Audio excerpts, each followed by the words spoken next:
Good afternoon, dear students. I hope you are fit and fine and following the log9.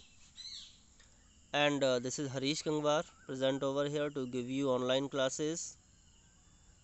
And your third act has been finished of drama, so I have brought here for you the ICSE poem, the remaining poems of your course of your syllabus.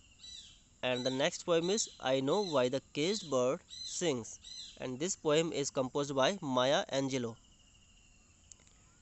And this poem is related to the uh, experienced by the poet, and it means मैं जानता हूँ कि जो caged bird है, एक चिड़िया जो पिंजड़े में बंद है, वो गाती क्यों है। ठीक है, ये यहाँ पर पोएम का एक्सप्रेशन है। समरी मैं इसकी प्रोवाइड करा रहा हूँ आपको। आई know why the caged bird sings about the poem. I Know Why the Caged Bird Sings is a free verse written by the American poet and civil rights activist Maya Angelou.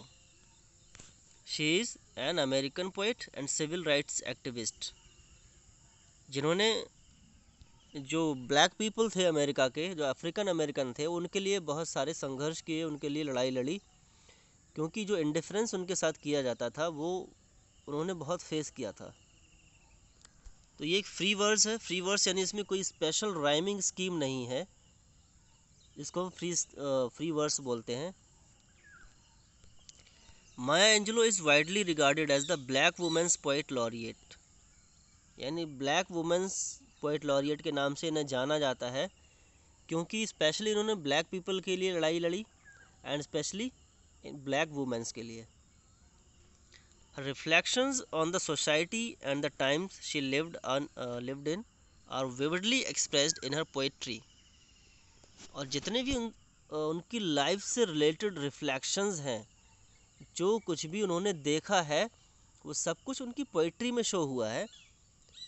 अपनी society में time time पर जो भी उन्होंने देखा है, तो बहुत अच्छे से एक्सप्रेस हुए हैं उनकी पोइट्री में। और ये पोएम भी I know why the caged bird sings बिल्कुल उनके ट्रू एक्सपीरियंस पर आधारित है। Outwardly the poem I know why the caged bird sings और caged bird as it is often interchangeably known. ये जो बर्ड है यहाँ पर केज्ड बर्ड, इसको इंटरचेंजेबली यूज किया गया है। यहाँ पर ये जो केज्ड बर्ड है, ये बर्ड इन्होंने अफ्रीकन अमेरिकन्स के लिए यानी ब्लैक अमेरिकन्स के लिए यूज किया गया है, कि उनके जो राइट्स थे वो लिमिटेड थे, उनको इक्वली ट्रीट नहीं किया जाता था जैसे वाइट अमेरिकन्स को ट्रीट करते थे।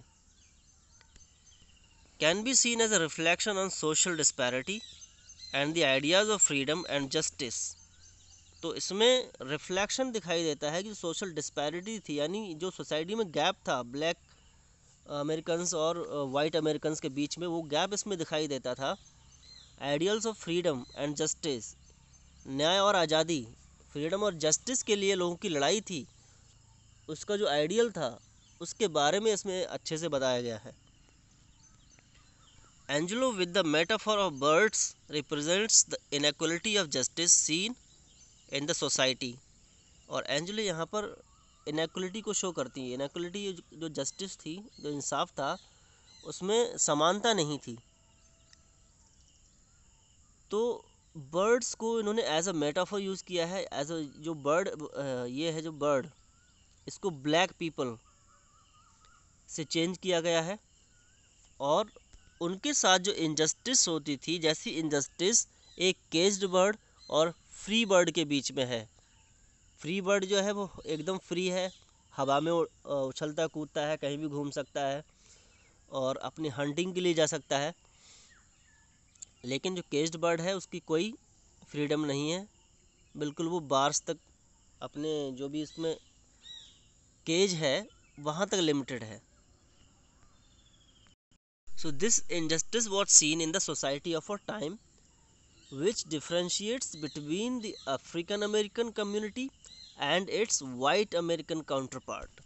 तो जो इनइक्वालिटी थी, तो उसमें जो डिफ्रेंसिएशन था किसके बीच में था, अफ्रीकन अमेरिकन जो ब्लैक पीपल थे, and white American counter part, यानी जो उनके वाइट अमेरिकन जो उनके साथी थे, उनके विरोधी थे, उनके बीच में इतना बड़ा भेदभाव चल रहा था कि ब्लैक अमेरिकन्स बिल्कुल केज्ड बर्ड के जैसे थे और वाइट अमेरिकन्स फ्री बर्ड की तरह।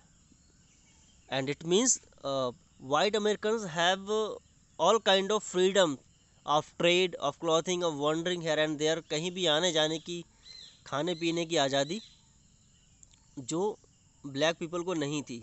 इस तरह से बहुत प्लाइट भी, बहुत संघर्ष हुए थे, जैसे चीफ सिएटल्स की स्पीच में बताया गया होगा, उसमें भी ये थीम दी गई है कि ब्लैक अमेरिकन वाइट अमेरिकन के बीच में कितना संघर्ष हुआ था। तो चीफ सिएटल्स स्पीच से रिलेट कर सकते हैं इस पोएम को आप। Through her poem she also illustrates the nature of both freedom and captivity by creating a stark contrast between the two, using words as the metaphor। और अपनी पोएम में वो इलस्ट्रेट करती हैं नेचर, जो नेचर है किसका, फ्रीडम का, और कैप्टिविटी, आज़ादी और कैद होने का जो नेचर है उन्होंने एक्सप्रेस किया है। और एक बहुत अजीब कंट्रास्ट उन्होंने दिखाया है। कंट्रास्ट यानी अंतर, किसके बीच में, दो बर्ड्स के बीच में, एक केज्ड बर्ड और एक फ्री बर्ड। तो केज्ड बर्ड कौन है, एज अ मेटाफर हम यूज़ करें तो केज्ड बर्ड का मेटाफर कौन है, African American, and free bird का मेटाफर कौन है, white Americans. Got it. And now look at the form and structure of the poem. The poem is divided into 6 stanzas describing the state of 2 birds. इसमें total 6 stanzas हैं और इसमें 2 birds की conditions को describe किया गया है। Where one is free and floats and dares to claim the sky. One bird is free who floats upon the wind. He flies in the wind and he dares to claim the sky. It means he tries to fly up to the sky. आसमान तक उड़ने की कोशिश करता है और आसमान पर कब्जा करने की कोशिश करता है। कहने का मतलब उसकी जो फ्रीडम है वो अनलिमिटेड है। While the other is caged in his bar of rage. जो दूसरा है वो बंद है। बार ऑफ रेज मीन्स, रेज क्या है यहाँ पर, एंगर, गुस्सा, यानी वो गुस्सा ही कर सकता है, सिर्फ क्रोध कर सकता है लेकिन कुछ कर नहीं सकता, तो अपने उस पिंजड़े में बंद है। The first and the third stanza shows the delight of the free bird experiencing freedom, whereas the rest of the stanzas concentrate on the plight of caged bird. तो यहाँ पर जो फर्स्ट और थर्ड स्टैंजा है, इसमें एक free bird के delight, उसकी फ्रीडम के बारे में जो भी एक्सपीरियंस करता है उसको शो किया गया है।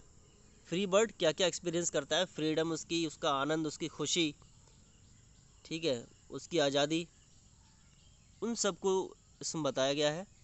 और जो दूसरे स्टैंजाज हैं उसमें जो प्लाइट है, जो संघर्ष है, जो केज्ड बर्ड करता है, यानी जो ब्लैक अमेरिकन्स ने जो संघर्ष किया, वो सब कुछ इसमें बताया गया है। Angelo puts greater emphasis on the lamentable state of the caged bird। तो एंजेलो ने, माया एंजेलो ने बहुत एम्फेसिस दिया, बहुत जोर दिया है कि जो लैमेंटेबल स्टेट है, लैमेंटेबल यानी जो रोता बिलखता हुआ एक पक्षी है बेचारा, छोटा सा, जो पिंजड़े में बंद है, और contrasts this with that of the free bird, और इसको वो कंट्रास्ट करती हैं, डिफ्रेंशिएट करती हैं फ्री बर्ड की स्टेट से। फ्री बर्ड की क्या स्टेट है, he is happy for ever, he is free to fly everywhere. तो उसकी कंडीशंस को डिस्क्राइब किया है उन्होंने, और जो केज्ड बर्ड है उसको बिल्कुल लैमेंटेबल कंडीशन में शो किया है। Although the poem I know why the caged bird sings has no definitive rhyme scheme, यानी इसमें कोई डेफिनेटिव राइम स्कीम नहीं है, ये फ्री वर्स में लिखा गया है। It creates the illusion of rhyme with the clever use of consonance, लेकिन इसमें कॉन्सोनेंस का यूज़ किया गया है। कॉन्सोनेंस यानी जो कॉन्सोनेंट्स यूज होते हैं पास पास के वर्ड्स में जो रिपीटेशन होता है कॉन्सोनेंट्स का, उसे कॉन्सोनेंस बोलते हैं। The enjambment in the poem draws the reader's eye to things of importance in a blunt manner. Enjambment यानी चीज़ें एक जगह से दूसरी जगह पर फोकस करती हैं। तो इससे जो रीडर्स की आय है यानी रीडर्स फोकस करते हैं कि इम्पोर्टेंस क्या है, थिंग्स ऑफ इम्पोर्टेंस क्या है, कि आज़ादी, फ्रीडम, यही है things of importance. Blunt manner यानी बहुत सीधे साधे मैनर में उसको समझ जाते हैं कि पोएट कहना क्या चाहता है। The poet talks only about the freedom of birds and birds are two metaphors used for African American and white American. African American और वाइट अमेरिकन के बीच में जो भी डिस्पैरिटीज़ थी, जो एक सोशल गैप था, दोनों की फ्रीडम्स अलग थी, उन सबको शो किया गया है केज्ड बर्ड के through. I hope you have understood the summary and for more clearance I will provide you the explanation also, and write down this summary in your notebooks. Thanks and have a wonderful day. A request for those students who haven't yet subscribed this channel. My channel name is HAREESH Harish Gangbar. Subscribe the channel, like, share and press the bell icon so that you may get better videos in the future. Thanks and have a wonderful day.